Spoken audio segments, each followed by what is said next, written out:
So the recording has started, and we are going to get going. As I said, this is the MDSC's webinar titled Curriculum Adaptations and Modifications, Considerations and Examples from the Field. And I want to let you all know that, hold on one second, that despite the very virtual platform of a webinar, I'd love to make this as interactive as possible. So I encourage you to type questions and comments into the comment box or the chat pane as they come to you throughout the presentation. So I've built in some check-in spots throughout the presentation for me to stop and answer any questions, but please feel free to type questions in at any time. So these check-ins are definitely an accommodation that I've built in for myself. Unlike in a live presentation where I can do things like make eye contact with people, I realize that in this type of workshop, I really get all thrown off toggling between questions that pop up typed and the presentation. So realizing that because of this type of workshop, I've given myself a compensatory strategy to build in support for my own executive functioning vulnerabilities of switching between the two. So please feel free to type in questions at any time.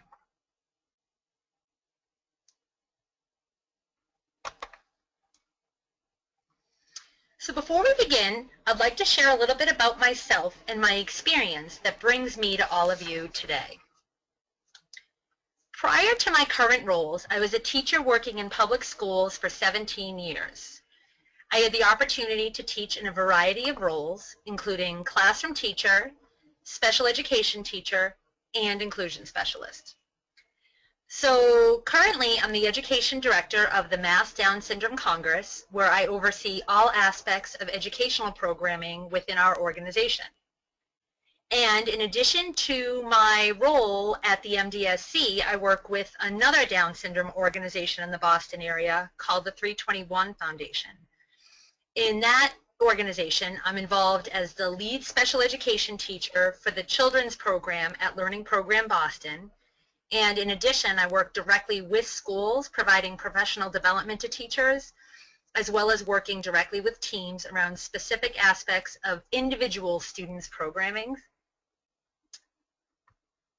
So much of what I base the content of these webinars is based specifically on my own personal practice and as a teacher working in the schools, as well as my practice as someone who is supporting teachers in a variety of different districts in the Boston area. So, you know, it's very based on my experience in the trenches. So this is the fourth and final in a series hosted by the MDSC this spring. This series was designed to support educators in the field with common issues that most of us are facing. And the topics that we've covered so far are supporting students, finding time to collaborate and communicate, and curriculum adaptations and modifications, communicating expectations. And you can view the recordings of these webinars at the MDSC YouTube page at any time if you are interested in more information about these topics. So before we start, I want to identify what the goals for today's workshop and presentation are. So first, excuse me, we're going to identify the context in which modified materials are essential to meaningful access of general curriculum. And we're also going to use real-life examples from a variety of educational professionals of modified instructional materials. And looking at those, we're going to identify the characteristics of effectively modified materials.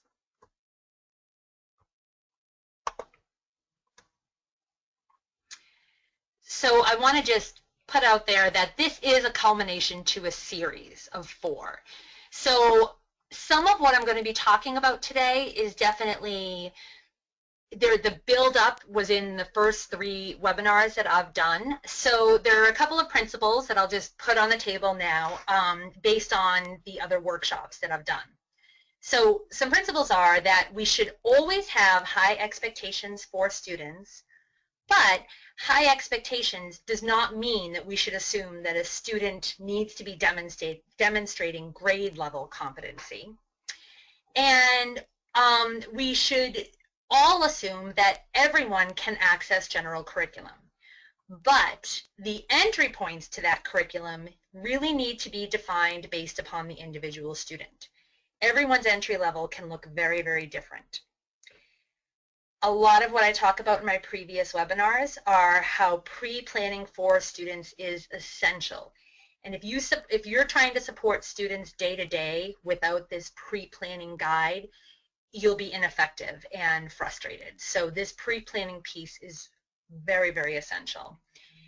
And so a lot of what we're going to talk about today, I'm assuming that all this pre-planning has already happened. And another piece about the pre-planning is that it allows for teachers to establish expectations from the outset. And we talk a lot about this in the webinar, Curriculum Adaptations and Modifications, Communicating Expectations. So even though I'm not really going to get into it today, I talked a lot about it in that webinar. And so there's an assumption that we're really being clear with the communication, with the expectations that we're communicating to students through our instruction. So before we do anything or go any further, does anybody have any questions about the background of what we're going to be talking about today? Just going to quickly check. All right, I think we're good right now, and we're going to move on. So part one is going to be focused on the context in which we use any kind of modified materials. So we all know that planning for students requiring significant modifications is absolutely an extremely complex task. It is not easy, and it's not something that you can just do on the fly. We know that for curriculum to be meaningful for our students, we have to adapt the learning goals based upon the entry point of the student. We have to build in time for previewing. We have to build in time for multiple opportunities for review and practice. And we have to either identify or quite often develop alternative curriculum materials to ensure a student's understanding. And we also know that for our students, highly effective instruction is targeted and generally in short sessions. So these are things that always have to be in our mind when we're planning for creating modified materials for our students. It's not just what we present to students. We know that there's a context in which it's really going to have meaning and be effective.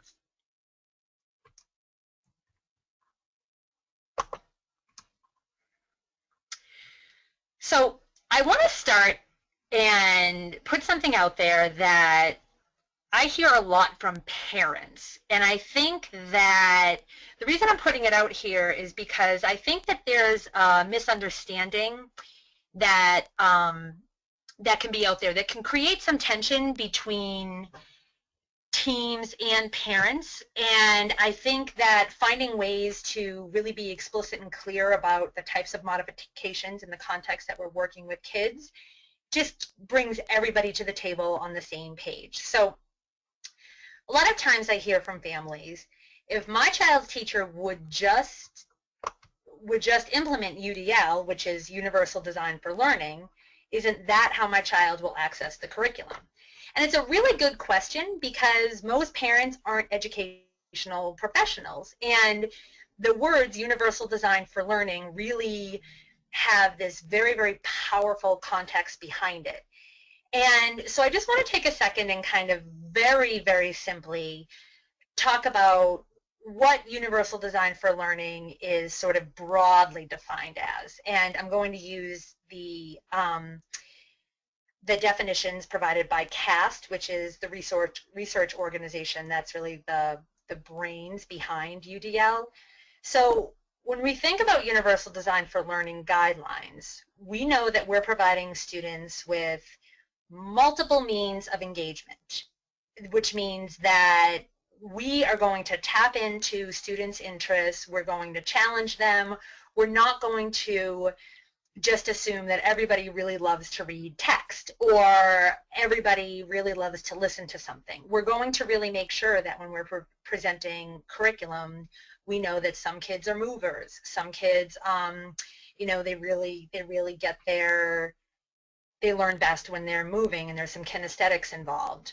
Some kids are very language-based learners. Some kids are really experiential learners. So knowing that we're going to engage kids in lots of different ways, we also know that we're going to represent our materials in multiple ways. And we know that we're going to ask kids to show what they know in lots of different ways. You know, just being able to write answers on a test it really is a barrier for all students to be able to show exactly what they know. So under the principles of universal design for learning, we want to make sure that all kids have the opportunity to engage with the curriculum in multiple different ways, and at least one will speak to that child.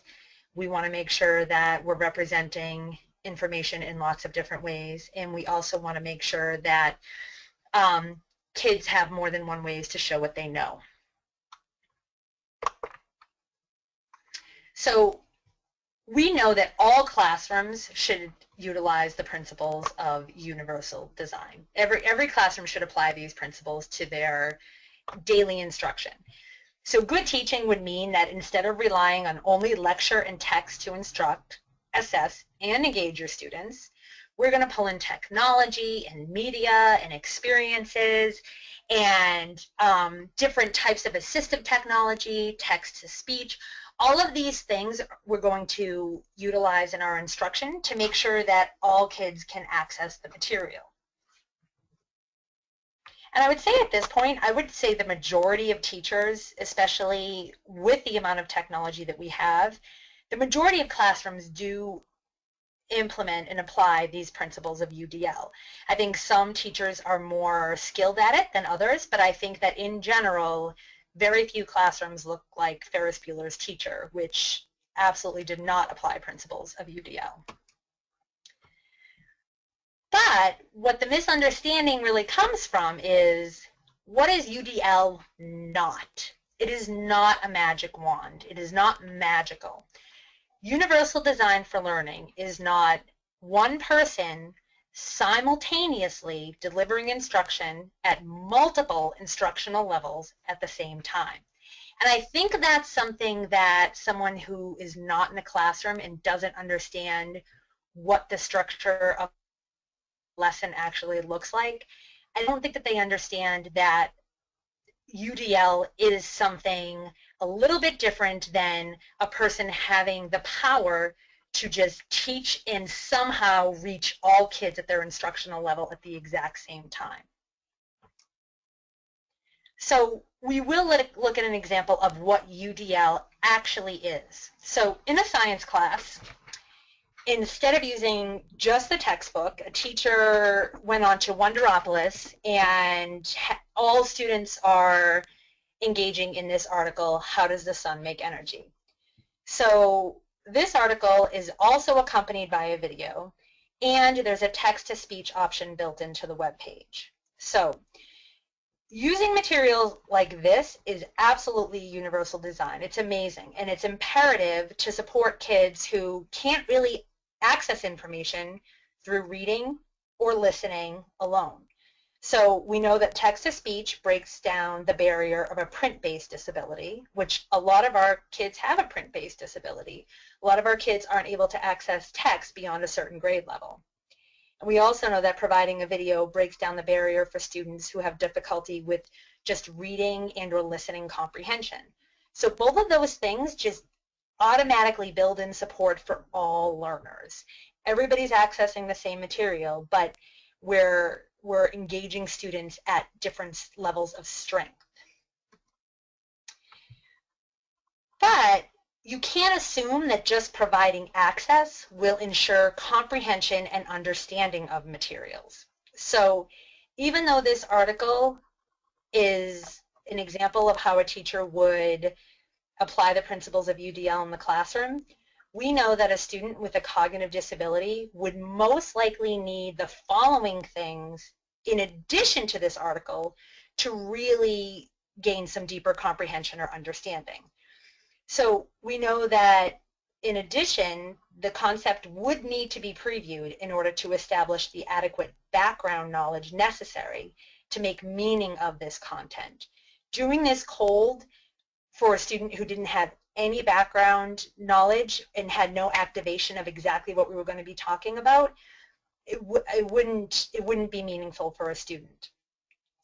We know that we would have to read through it and identify the unfamiliar vocabulary, and we would have to teach that explicitly to a student in order to help them make meaning of this content. And we know that after reading, listening, and watching the video, we would really need to review this concept multiple times for the student to master the content to a level where they could be assessed. So it's just an example of how UDL alone is not going to support our kids in terms of making content meaningful, and in order to make sure that students are really learning the essential understandings that we've set out for them at the beginning of their units. So before we go any further, I'd love to hear your thoughts or any questions that you have about this. So I do see that there is a question. Hold on, forgive me in my technology. It's a very small window and I have to open it up a little bit.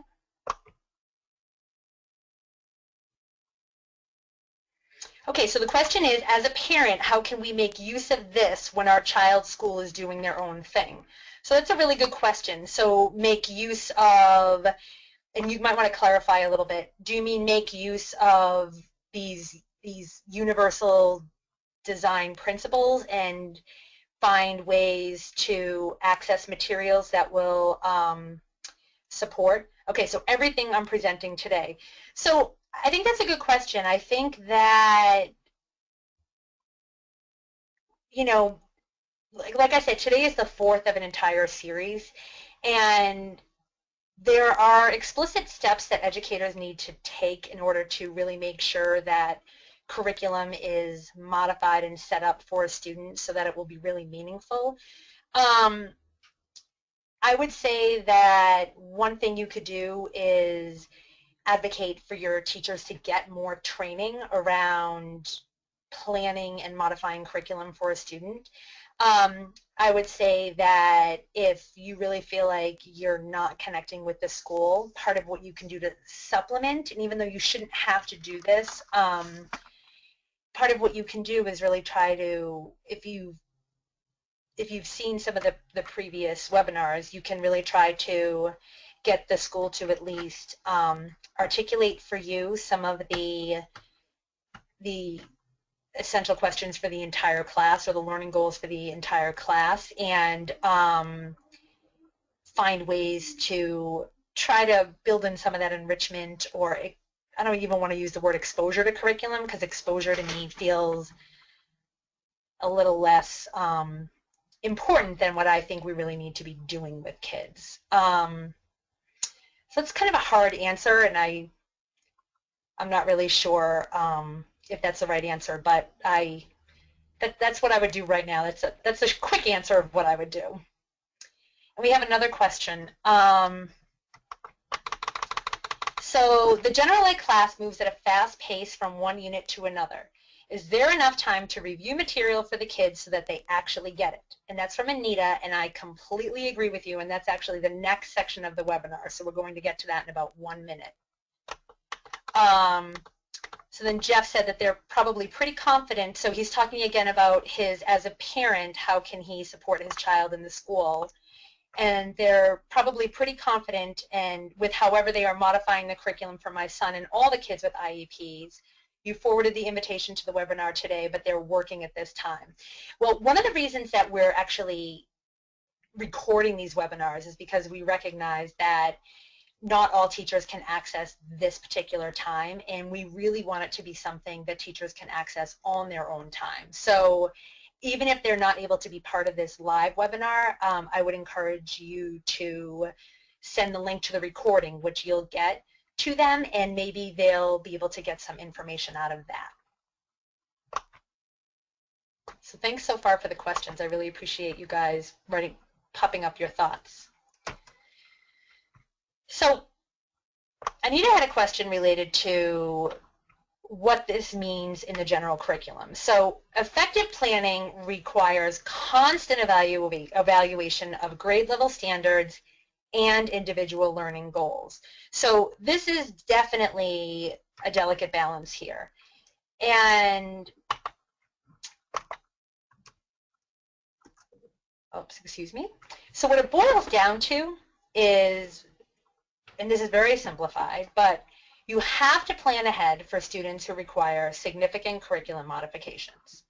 Without this plan, and there's an example of what one of these plans could look like, there are essential understandings, there are key vocabulary, and there are other skills embedded into particular units.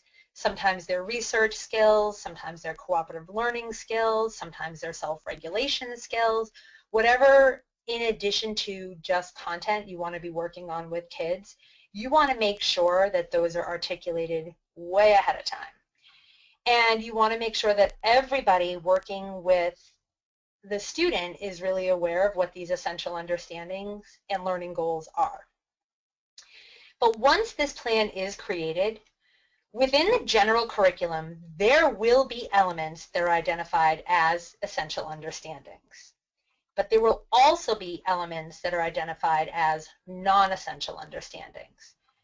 You want to make sure that the primary focus of your instruction in the creation of materials really goes into these essential understandings. That's what we've set out ahead of time, that we're all going to be responsible for students showing what they know. And the non-essential understandings really need to be our secondary focus. And there's a lot of judgment calls that go with these non-essential understandings. And as I was even creating this presentation, I had a really hard time just sort of leaving it at this judgment call piece, because I think it's something that if a group of educators were to be sitting in a room, every single situation would be something that would have to be weighed and evaluated dependent upon the kid, dependent upon the curriculum. There's a lot of factors that go into the judgment calls related to these non-essential understandings with the gen ed curriculum. So to very oversimplify it, I'm just leaving it at, you really do need to make a judgment call around the non-essential understandings piece. Because all of our teachers at this point are charged with teaching a standards-based curriculum, and it absolutely affects inclusion. And so this is just kind of a smattering of, I mean, this is not all of it. This is a smattering of what an average 5th grade teacher is charged to teach all of her students within the 180 school days. So we have to use the words breadth and depth when we talk about curriculum that's mandated to be covered by teachers at each grade level. And because every single piece is mandated, this has significantly impacted the pacing of instruction for teachers. And this is exactly what Anita was getting to. So the problem is, and this is a bigger issue than any of us, but it's a reality, and we'll just kind of put it out there and then think about how we're going to work around it. Our pacing guides really drive our instruction. Our students don't really drive our instruction anymore. And that's something that is difficult for teachers, because those judgment calls that we make around our instruction, depending upon the diverse learners that we have in front of us, those judgment calls are becoming something less and less that we can make. Because here's an example of a pacing chart. There's an assumption of universal understanding at an equal level from all students who receive instruction. So what that kind of boils down to is that there's a little bit of an assumption that just because you teach it, all students are getting it to the same level of understanding. And that's a real problem in education today. You can look it up. There's a lot of debates around it. And I'm not really going to get into the debate. I'm kind of going to get into kind of the consequence of it, is that teachers, a gen ed teacher is acutely aware of the high stakes assessment that our students are going to have to take at the end of the year. And when it comes down to skipping parts of curriculum to make sure that students really understand one thing better, it's hard, because to send a kid into a test knowing that you haven't covered material at all is something that I think teachers feel very, very uncomfortable with. So as a result, their pacing is very, very fast, because there is this breadth of material that they have to cover. And they really feel responsible for making sure that they've at least covered it before students go into that assessment. So I'm actually going to stop there. There's not my little accommodation, but I feel like that's kind of heavy. And I wanted to just stop for a minute and just see if there's any questions specifically related to that.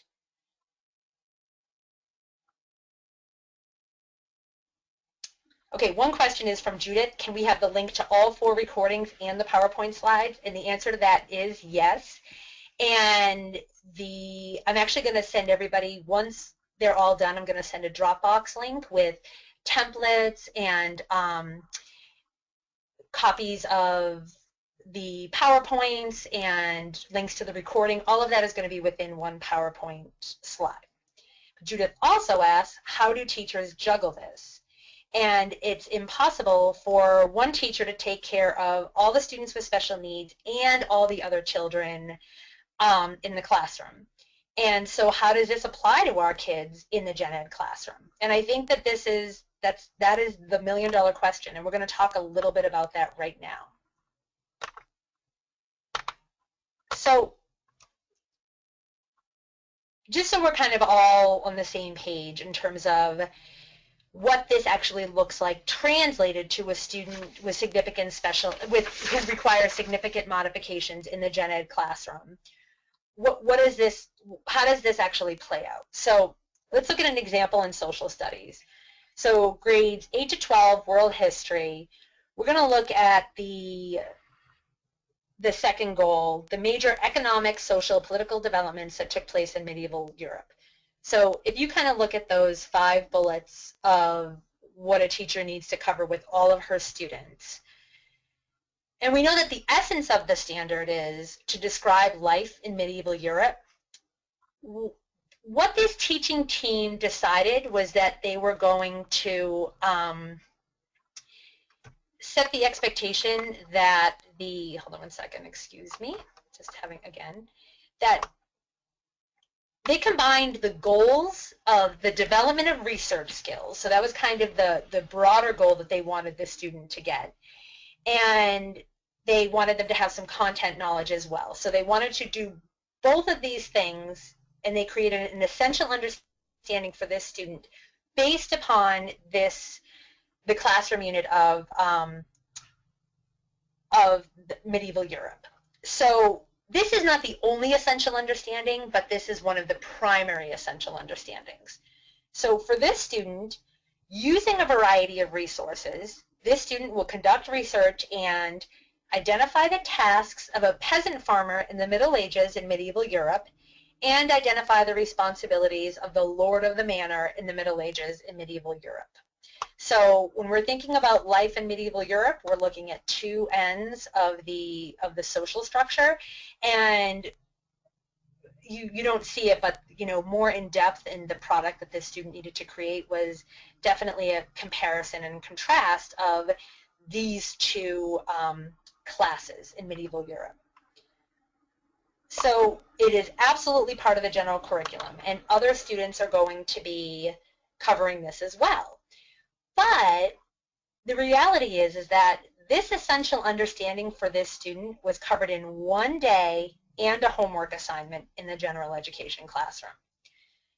And for the majority of students in that class, this 1 to 2 day lesson was really enough for them to kind of understand the life of a peasant farmer.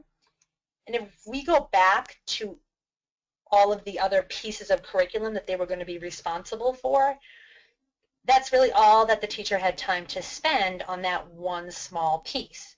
But for our student, we really want to go more in depth. We want them to walk away with stronger research skills and a deeper understanding of this one slice of life of medieval Europe.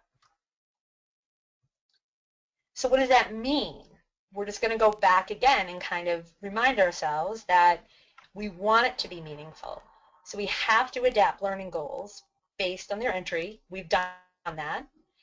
But the building in time for previewing, build in time for multiple opportunities for review and practice, and the creation of alternative curriculum materials to ensure understanding, that's the piece that doesn't always mesh with the pacing of what's happening every single day in the gen ed classroom.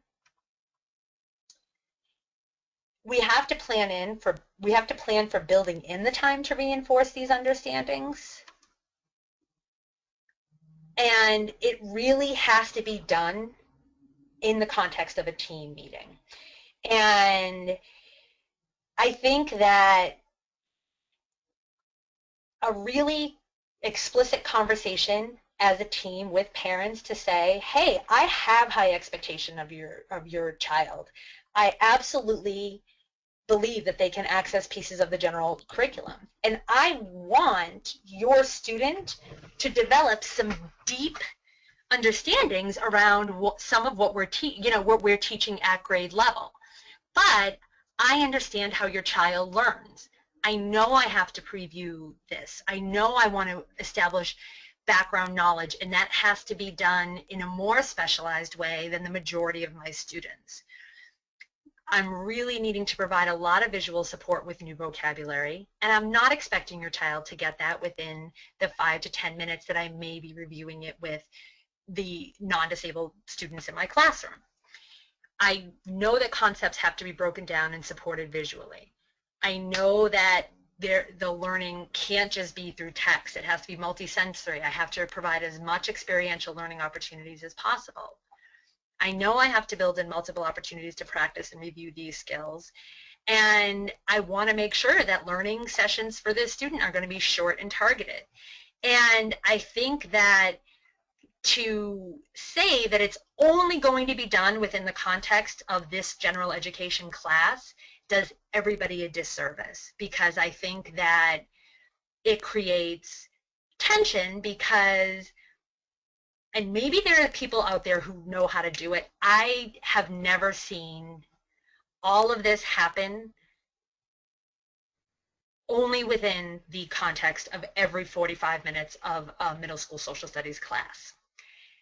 I will say that we have to advocate that all classroom instruction is differentiated, but it's definitely not designed to provide all of this, which we know a student requires in terms of the specialized instruction, to ensure that our instruction is meaningful and effective. So I've seen what happens is that if we, one of the things that really I will say as a teacher, and this is very personal for me, this isn't research-based, but it bothers me to see a student just being exposed to a bunch of different things and knowing that at the very end of it, there is no deeper understanding, and that the student wasn't able to develop any stronger research skills, cooperative learning skills, or even content knowledge because they just had some brief participation in what was happening every single day. To me, that's a real disservice to students, and there's an assumption that we can't go deeper. And I think that this is really the conversation that has to happen at the team level. And I think everyone has to be on the same page for that. And I think that, unfortunately, often this issue becomes oversimplified, and it turns into an issue of placement. And there's a lot of feelings around the issue of quote-unquote placement. and creative problem solving around really what a student needs to get some deep understanding of general curriculum is really what we're talking about. So when we start talking about what a student needs and how a student is going to get what they need, it doesn't have to be either full participation in general curriculum alongside peers every single day. It doesn't necessarily have to be that, or all instruction specialized but separate from non-disabled peers in a different setting. It absolutely does not have to be all of one or the other. And that's what I was talking about earlier when I was really talking about that judgment call piece. I think that some of the most successful inclusion that I've seen is when teachers are making very thoughtful decisions about what a student's doing every single day to access the general curriculum. And some days it's happening right alongside the student's non-disabled peers. So for example, a lesson like this should absolutely be done in the context of all of the other students. A student should be fully participating in this because it aligns 100% with the essential understandings. And I'm not saying that the student should never participate when there's something that's not an essential understanding. However, if there's something happening the next day that a student has no background knowledge for, and this student could be in the computer lab doing deeper research into the life of a peasant and working on taking notes, I would consider that still accessing general curriculum. I would consider that differentiation of exactly what this student is doing versus making sure that they're sitting and listening or reading something in which we haven't had the time to scaffold it in order to make it meaningful for a student. So this is the context that I really wanted to talk about before we even talk about materials. And it's a little bit deep, it's a little bit heavy, and I'd love to just stop for a minute and hear what people have to say and read the questions and comments to the group. So I'm just gonna move up a little bit.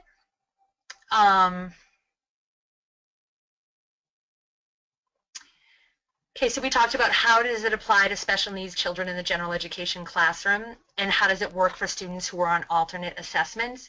So like I said, I think all alternate assessments need to be based on the general curriculum. So I think that as much as possible, build in the goals for alternate assessments into the materials that you're creating for the general curriculum. You know, I think that the thing about alternate assessments is that, again, we're just demonstrating a tiny, tiny piece of the pie of the general curriculum. So even though there's a lot of data collection around it, I think that it doesn't really necessarily affect participation in the general education classroom. Part of the piece about applying to special children with disabilities in the general education classroom, I also think that one of the things that you can do at the IEP meeting is talk about being creative around when are you building in this previewing and reviewing time. And I know some students who are in middle school and high school who the team has decided that they want a student to have a deeper understanding of the general education social studies curriculum. But it's a physical science at the same year, and the parents and the team have decided that to really work on a social studies and science content is setting the student up for not being as successful as they could be in one or the other. So every other year they participate in either a science or a social studies, and that additional block of the day becomes a period where there is this built-in preview time, review time. This is where we're really going more in depth into the curriculum, and it supports the students' access of the general education classroom. That's a more creative way, and that's something that a team did to problem solve around that. That wasn't happening in the gen ed curriculum. It was happening supported by a special education teacher, but really delivered by a paraprofessional outside of the general education classroom, one period a day, to really support with deepening the understandings of some of the content that students were using. Another question is, often because of the accommodations and modifications are needed for students with complex support needs in the gen ed class, they're often pulled away from the group. And teachers try to include other peers in the group, but the students often need so much more. Are there any ideas for that? And that question's from Patty. And I think that, again, this is part of the tension. I think that when we have a good plan for a student in place, where we plan for those opportunities and they really feel meaningful, in terms of we plan for the opportunities with peers. I think that if we are kind of always modifying on the fly and pulling kids away on the fly, it really feels lousy to all of us. Versus when we know going into the classroom, you know what, today we're going to talk about the growth of Christianity and how it affected, I couldn't even say what it affected because I don't know that standard very well. And I know that my student doesn't have the background knowledge, and I know that it's not one of their essential understandings, but I really do want them to strengthen their research skills. It feels less about being pulled away from the group, and it feels more about deepening some of those essential understandings. So I think sometimes it's just all of us really being able to justify our instructional decisions versus I'm pulling you aside because I don't know what else to do. And because I think that's when it really feels lousy for all of us, students and parents and teachers. So the question is, how does a special ed teacher balance the need to meet core curriculum and do IEP goals that focus on more basic skills? Again, I think that that's a challenge, and that's something that I think has to be brought up at the team level, and especially as kids get older and curriculum becomes more complex. I think that that's when you have to get creative and say, all right, here are all of the IEP goals and curriculum goals that we have for the student over the next year. How are we going to make this happen? And it may be that we reduce some of the core curriculum expectations because we really want to focus on IEP goals, or it may be that we have to reduce some of our IEP goals because the team has decided that they want to focus on core curriculum.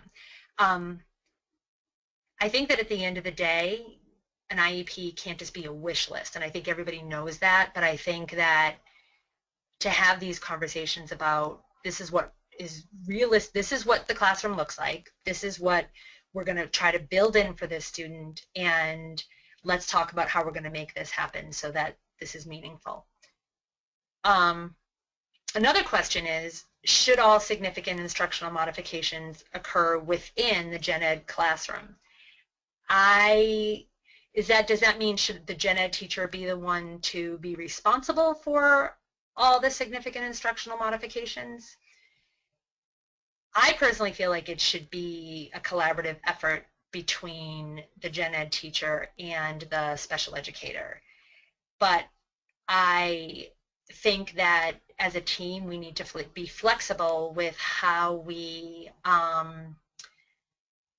deliver the modified instruction. And I think we have to make a judgment call about whether or not it's appropriate to deliver the modified instruction within the general education classroom, or if it's something that we think a student requires a little bit more specialized and non-distractible instruction around.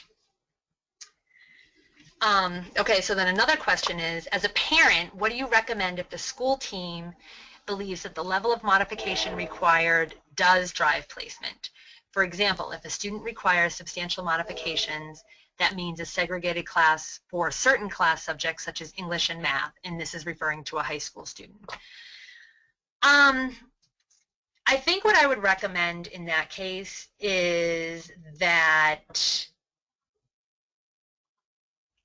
I think it's hard, because I think that especially when it comes to English and math, I think it can be really challenging to find meaningful entry points at times. I mean, I don't know the student, but I think that it can be hard to find meaningful entry points knowing the breadth of curriculum that needs to be taught. Again, I think that a school team may recommend a substantially separate placement, but I think that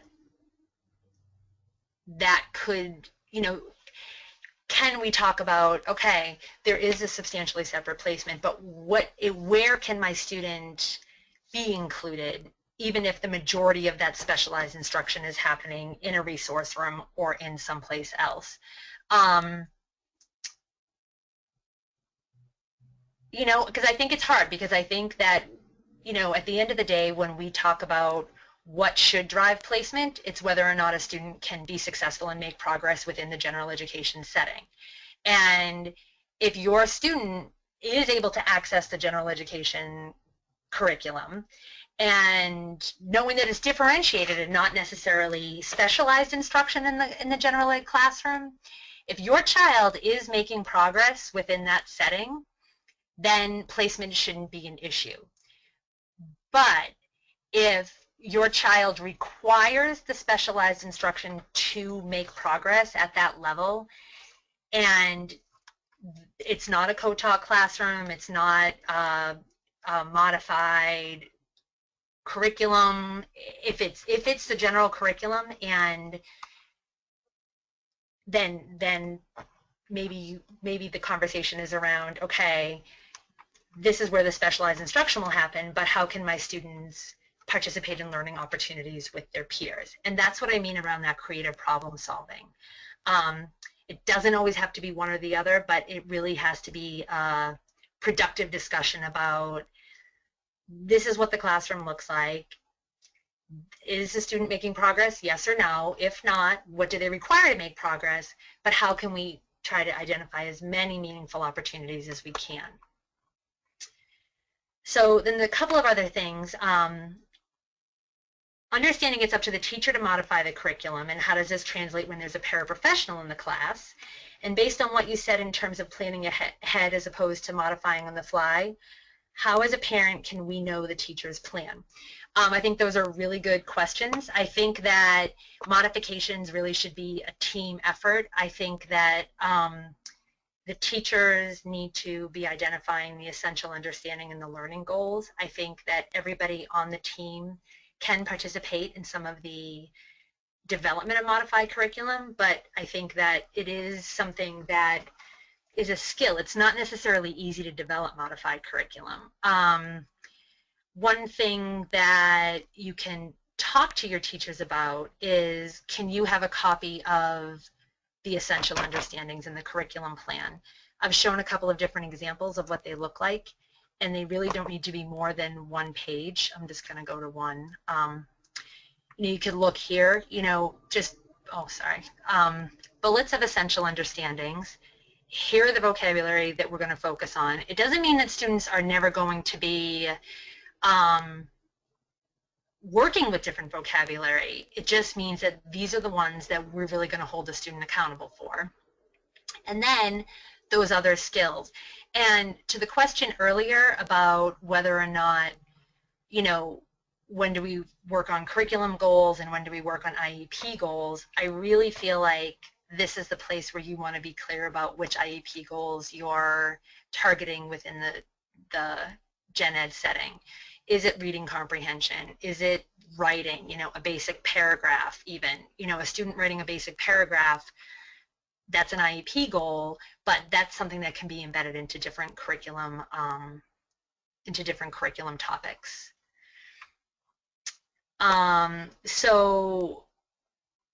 Okay, so Jeff has a question about give specific examples of how curriculum was modified using tools and resources presenting during the curriculum modification webinar so we could see what it really looks like in practice. Reading comprehension, which is an area of difficult in second grade. And then there's another, so that's next. That's the whole next section. Part 2 is all about looking actually at, and we're going to do that in about 1 minute. But I want to talk about another question, which is related to Lisa's question that they're co-taught classes, but the special education teacher only wants to modify to a certain level. If more is required, they suggest another placement for certain subjects. Also, modified curriculum in the area, which is California, removes you from being able to obtain a high school diploma and automatically places you on the certificate of completion alternate track. Yeah, I think that again, you know, I actually have another webinar that's a little bit related to the, well, it's not a little bit, it's all related to the alternate assessment. It's definitely Massachusetts based, but I think it can be generalized to everybody. It's hard because I think at the end of the day, to get a diploma, students have to demonstrate a specific, they have to demonstrate a certain level of competency in curriculum.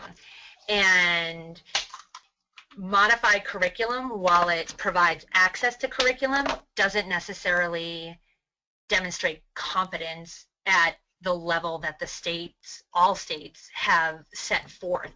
So it really is a team level question when you're talking about what, you know, in a co-taught classroom, is the pacing still going to be as fast as it is in a general education classroom? And with that additional support, is your child still making progress across the board? And that really is what's going to drive the placement question. So I love all these questions, and I want to move on though because I want to make sure that we get to looking at curriculum resources. So again, I really appreciate it, and please feel free to continue to type in questions. And we're going to move on to our second portion. And essentially what I'm doing, what part 2 is about, is around what do effective modified materials look like? And there's a variety of grade levels represented here. Primary, meaning, you know, pre-K 1 and even somewhat second grade, I don't have as much here because I think that I kind of picked and chose what I was going to do to kind of represent when things start getting very, very challenging.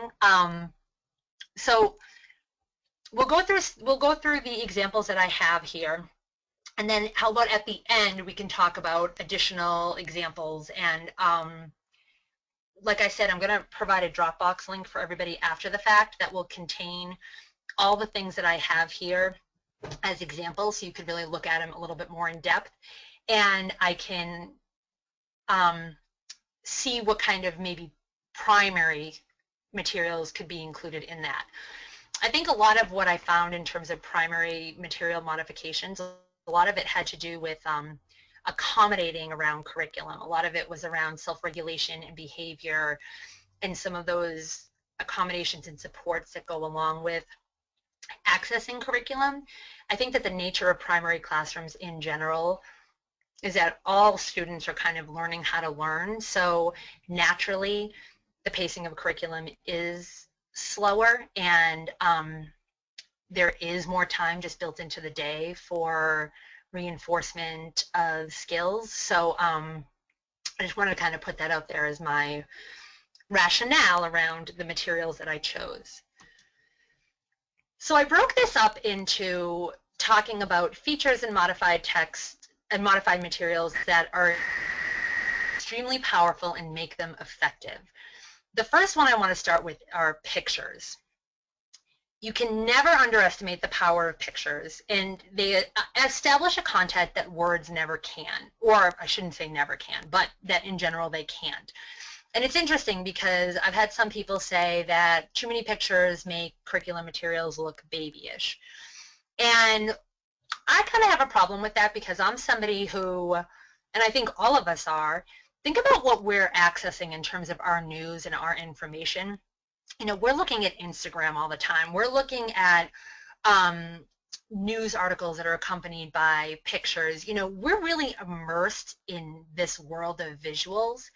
And I think that accompanying materials with visuals really just help establish a context for a student that describing with words just doesn't quite have the power to do. So we live in a visual world. We're all responding to visuals.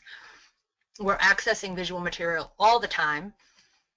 And this is what that could look like in terms of content. So, for example, in social studies, the unit was on Phoenicia, and this is something I had talked about before. This is not the entire PowerPoint, but it's a sequence of events in the PowerPoint. The essential understanding for the student were that they were going to be able to identify the importance of Phoenicia's geographical location, which is the proximity to the sea and the mountains, as the catalyst to their development of maritime trade. And the student would be able to identify Phoenicians' motivation to trade with others. So those were two of the essential understandings. And here's just a sequence of the slides that were used to help establish some of that context, especially around the first one. You know, if you look at the first slide, the Phoenicians lived in an area of the world that was close to the mountains and to the sea. And there's a picture there. That's where Phoenicia was. You can see the mountains in the back. You can see the sea in the front. It creates this visual for our visual learners in their head. They had a problem. There wasn't enough land to grow food for all the people who live there. So that's the context there.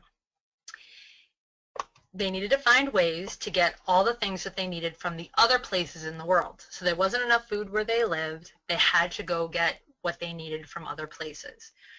And then again, the use of the picture. What is traveling over land efficient or useful or helpful or easy?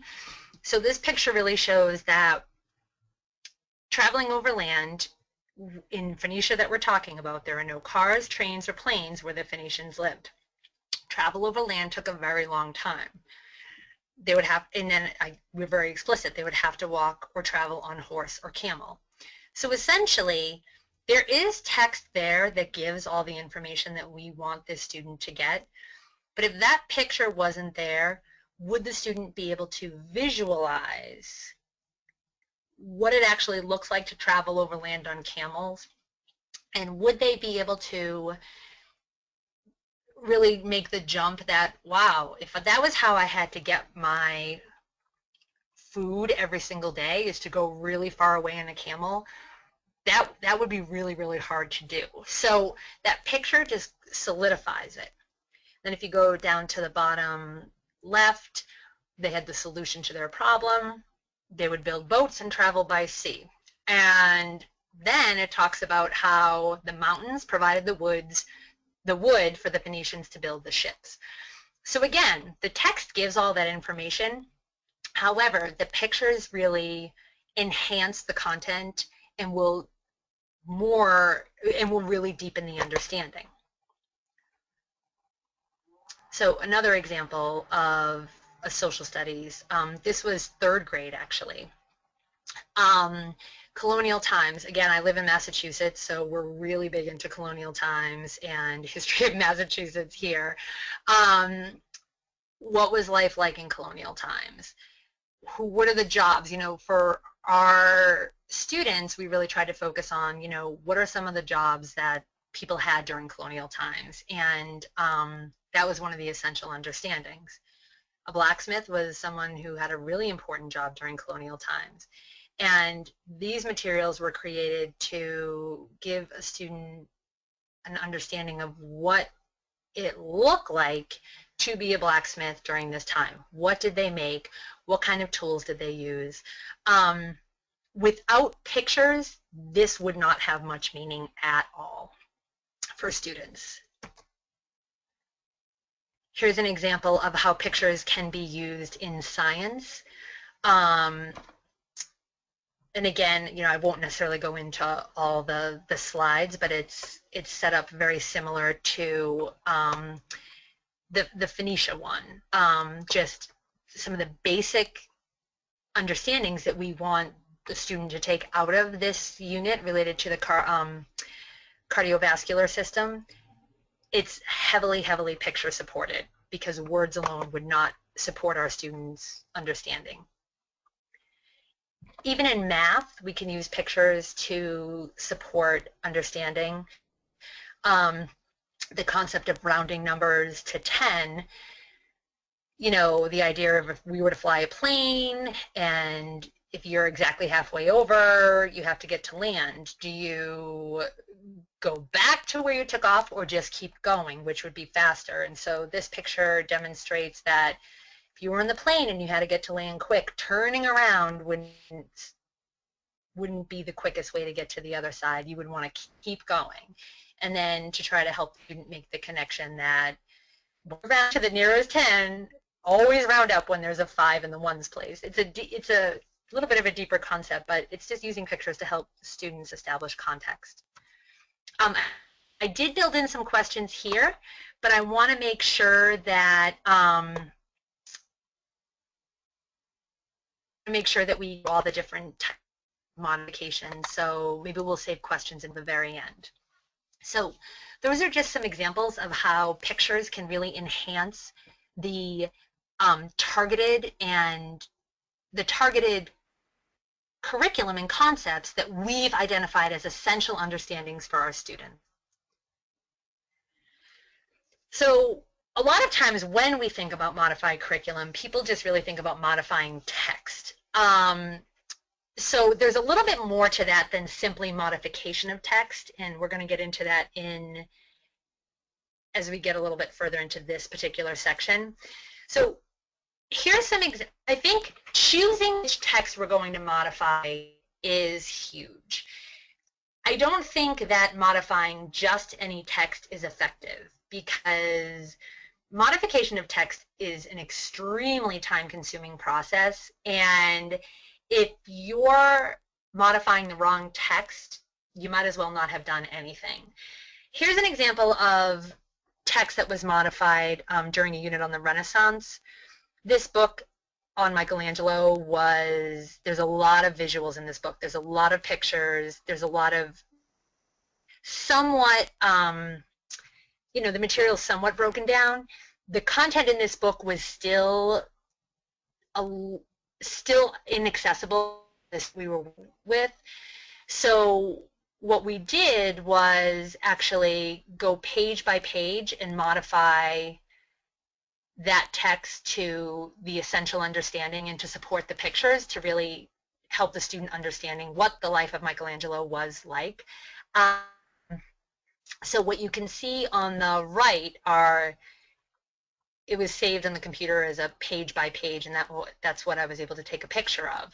An example of what that would actually look like in a book is another text that was chosen to support what we were talking about earlier around the life of a medieval farmer, a farmer in the Middle Ages. So this book is a picture book that basically goes from January to December, and it talks about, you know, the different seasonal focuses of the farmer in the Middle Ages. Part of what we talk about in terms of the bigger picture of the Middle Ages is that people kind of were born, worked, and then died exactly where they lived. And this book does a couple of different things when we look at the essential understandings. It really talks about how life is basically the same for the farmer year after year. So there are great illustrations in this book. It really does a nice job of demonstrating the cycle, but again, the actual text was inaccessible for the student that we were working with, so we had to modify it even further. And what we did was just rewrote the text on each page, and we just cut it and used like some poster putty and just put it inside the book. You know, we didn't want to ruin the book, even though the poster putty has been in there for quite some time. But, you know, it gave us the chance that if we were to, you know, if for some reason we wanted to remove the modified text, we could. But it's it's doable. It's something that you have to do. But identifying a picture book alone doesn't necessarily ensure understanding. So beware of the textbook trap. This is really what I mean by you have to be very choosy about the actual text that you choose to modify. If you are spending your time just doing parallel modification of a textbook, it's very, very time consuming, and it will not give you the anticipated bang for your buck. You know, the effort is really, really extreme, but it's not super effective because, again, there's a lot within a textbook that makes an assumption of prior knowledge and background knowledge, and just sort of simplifying language or modifying text, again, doesn't necessarily ensure understanding. So when we're talking about using textbooks in the classroom, that's where we really want to go to the idea of the universal design for learning. And how can UDL play a huge role? It can play a huge role when we balance using a textbook with other types of instructional materials. Because if a textbook is what's used every single day, it can make inclusion very, very difficult, because if that's the only instructional material being used in a classroom, it is, regardless of the modification, it is not accessible to the majority of students who have significant or complex needs. But this is also a place where you need to make the judgment call. So a student who is, you know, we know that students in a classroom, not necessarily our students, but students who are taking the regular state assessment, are going to have to work on, you know, reading text and answering questions. And sometimes a classroom teacher may choose to have the students work on that skill within the text of their textbook. And that's a very appropriate judgment call if that's going to be used at times. And so I think that you would want to make a judgment call. Is part of what an essential understanding for the student that you're working on, is part of what we want them to get out of the unit, is to be able to read and answer questions from a text. And if it is, maybe we find an alternate text for them to use and do the same skill. Or is what we're working on with this student not quite related to that, and we think that that would be a day where, you know, we are going to work on your project for we are going to work on your project for what you're going to show about the Phoenician maritime trade and all the places that they went, or whatever. I'm just kind of making that up. But, you know, we have to really make sure that we're not just kind of we're really thoughtful about the effort and the energy that we're putting into modifications. What could be done in terms of how a student can participate if the class is using the textbook that day is when you preview with the student who their essential understandings are embedded into this PowerPoint. If a paraprofessional or a teacher had the chance to work with a student beforehand and say, hey, what we're going to be reading today is all the same information on our PowerPoint. Let's review that. And then again, target why they're participating there. We're preparing our student to enter the class or the group discussion. We're going to help them anticipate some questions and discussion points, and then we're going to help them practice how they're going to contribute. Because as curriculum gets more and more complex, it's hard for our students to necessarily find places where they can enter a conversation about the curriculum. So really thoughtful planning beforehand and saying, hey, we're all going to be reading this section of the textbook. You know this information because, look, all this information is in here. Maybe we can talk about the challenges of overland travel. When your group starts talking about that, what do you think are some points that are important with why it was hard to travel overland to get what they needed? That's the previewing piece, that's the specialized piece, and that gives our kids a place where they can enter even though this text isn't modified. They know what it's about, and they have a place that it's going to be meaningful to them.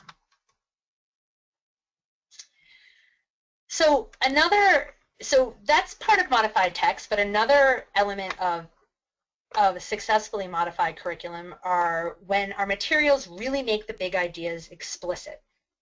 So again, we're in Massachusetts. Puritans came and settled, the colony of Massachusetts Bay, and these are materials that were broken down to really highlight the big idea that we wanted students to get out of it. At the end of the day, you need to know that the Puritans came from England to America to start a new colony.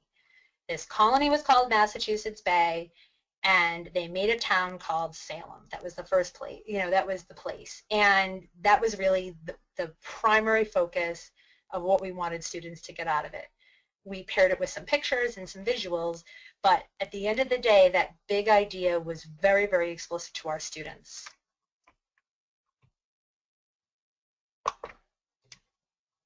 Oops, excuse me. You know what, I'm going to move on from there, and actually I put that in the wrong place. So here's another example of how the big ideas were explicit. Again, this is still related to the Puritans and the Pilgrim, but on every single piece of material, the big idea was there, and it was accessible and reviewed with the student. Again, here's some material around some fact or opinion. What's the difference? The big idea, what we want students to get out of it is absolutely just out there. A fact is something that is true for all people. It can be proven. We're not going to embed it in something. We're going to put it out there. This is the big idea. It's explicit. That's what I want you to learn here. An opinion is something that is true for some people because of how they think and how they feel.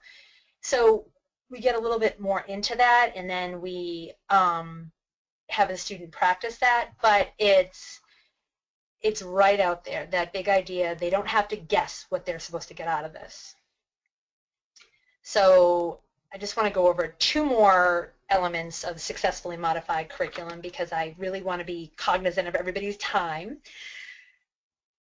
Materials that tap into personal interest of students. High interest materials can go a long way to just keeping a student engaged. Sometimes these are the easiest materials to actually create.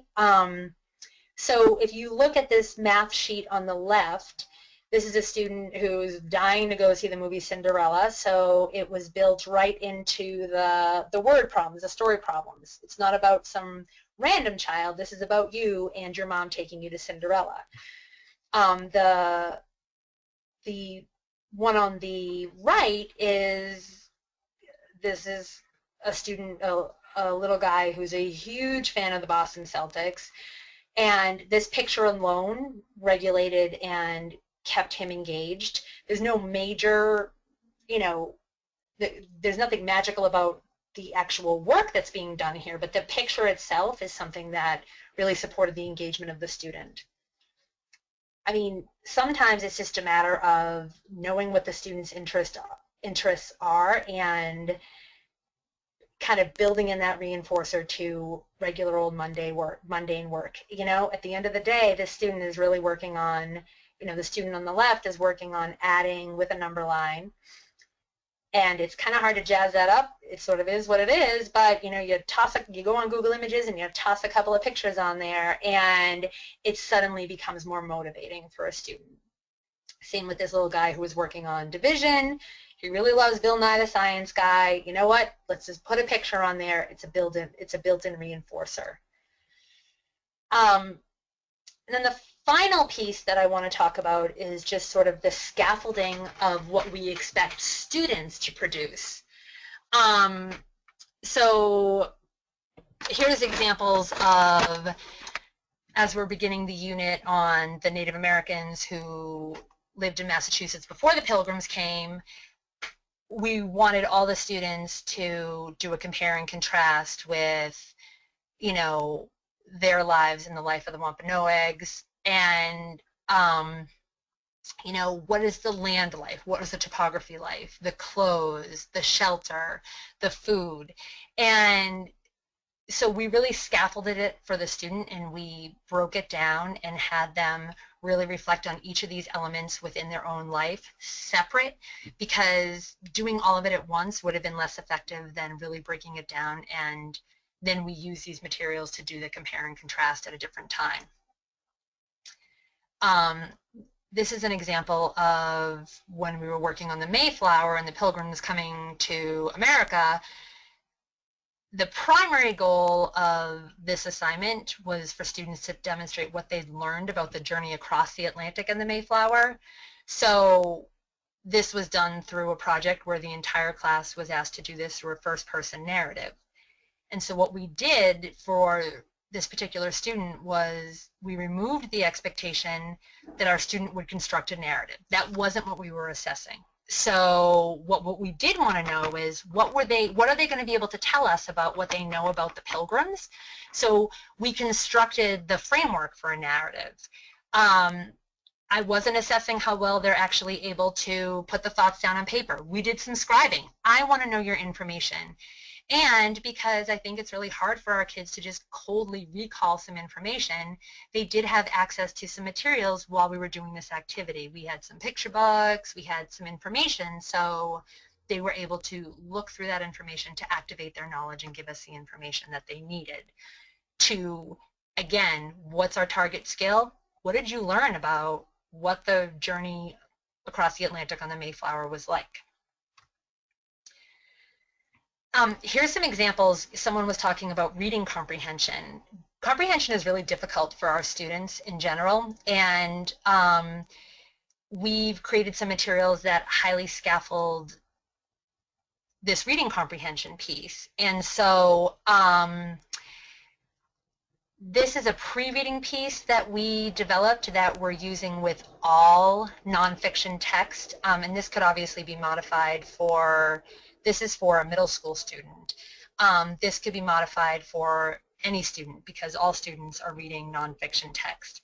But consistent use of this type of template really drives home that we want to be activating whatever knowledge we have before we read nonfiction text. So on the left is sort of the text features cheat sheet that we want students to review every single time they attack a nonfiction text. We want students to always think, wait a minute, why am I reading this? Oh, I'm reading this because in science we're learning about, we're learning about the solar system. Why am I reading this? Oh, because we're learning about Greece in social studies. Oh, now I know. What do I already know about this topic? Oh, and I know that we live on planet Earth. Get kids to kind of get their mind going before they even read the text. This will go a long way to supporting comprehension. And then again, we want kids to look at the text features and ask some questions and make some comments and predictions about what they're going to read based on the text features. Comprehending nonfiction text is hard, and as many strategies as we can give kids to help kind of prime the pump around some of those essential understandings is really important. And similarly, we have one for fiction text. Again, there are different text features for fiction text. We want them to be doing some different reflections in terms of their pre-reading around fiction story. And in addition, we have a story grammar scaffold that we want students to be using around retell of story and around supporting the comprehension. How we use it is a little different. We generally read it as we go along because we want kids to be internalizing that story grammar structure as they're reading. And again, this is something that can be used throughout any grade level. I know kindergartners who are using basic story grammar structure. So how it can be used can be modified, but the same basic template could be used, sometimes scribed by a teacher, sometimes using pictures in terms of identifying all of these different things. But this is something that is very general and could be used across all grade levels. So I really appreciate you all logging on today. And so I haven't checked questions in a while, and I know that we have There are some more here, so I'm just going to open them up and make sure that we talk about them before we do the poll and wrap up for today.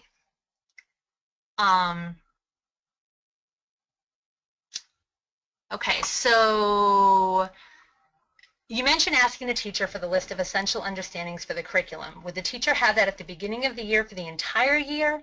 So as a parent, we could request this just before the school year starts to have an idea of what will be taught throughout the year. Odds are they will not have the essential understandings for your child at the beginning of the year. What they will almost definitely have is the general education curriculum plan, because that can probably even be found online because they're just sort of standard across the board. Unless a teacher has been doing this for a very, very long time, they probably wouldn't have the essential understandings at the beginning of the year. And also, the essential understandings, even though you might have kind of a template of general essential understandings, you really do want it to be individualized for each student. So at the beginning of the year, the teachers probably don't know your child well enough to actually give you the essential understandings. And your essential understandings are probably going to be based upon a student's performance in the prior unit as well. If a student, was struggling with some research, you might really try to build some of that into the next unit where you may not have been planning on doing it, or vice versa, something along that. Our essential understandings really should be informed by a student's progress throughout the year.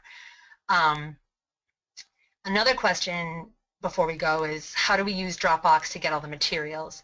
So what's going to happen is that I'm going to put everything in folders into a Dropbox, and I will just send you a link. And when you click on that link, you'll be able to access all the materials in the Dropbox, and you can open them up, you can download them, you can do whatever you want with them. Some will be PDFs, but some will definitely be Word documents that you can modify and use for your own practice. So before we go, are there any other questions? And before you log off, I would love to just take a quick poll. Like I said, our first poll is, I think it's up right now. Please just sort of identify who you are, who are the people who have logged on today. Let us know a little bit about sort of the demographics of who's here with us. So we're going to keep this open for about one more second.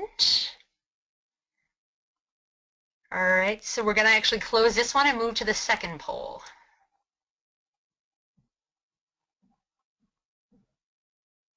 Let us know what your position is. Obviously, if you're a parent, you are other. Your feedback is really important because this was a pilot series of education webinars, and would really love to do more of this, and your feedback will really help us know what hit the mark, what was, what didn't quite work for you. So we really want to make sure that we take your feedback very seriously.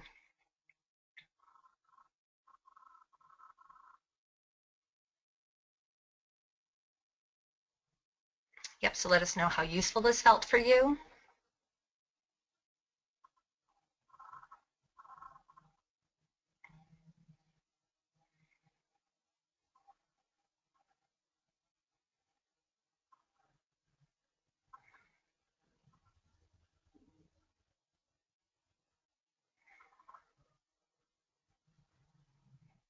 Okay, so then we'll close this one, and we, just to find out, in this kind of platform, how engaging does this feel for you? Like I said, it's a little bit of an awkward platform, and we want to know, we know that people learn when they're engaged. So how engaging was this type of platform for you? So please give us feedback.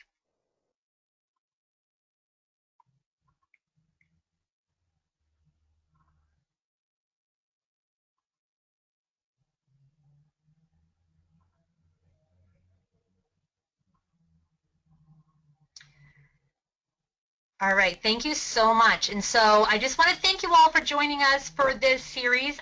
Keep an eye out for, like I said, that webinar link, and We will be in touch with hopefully some more programming through the MDSC, but I really appreciate everybody's participation and thoughts and questions.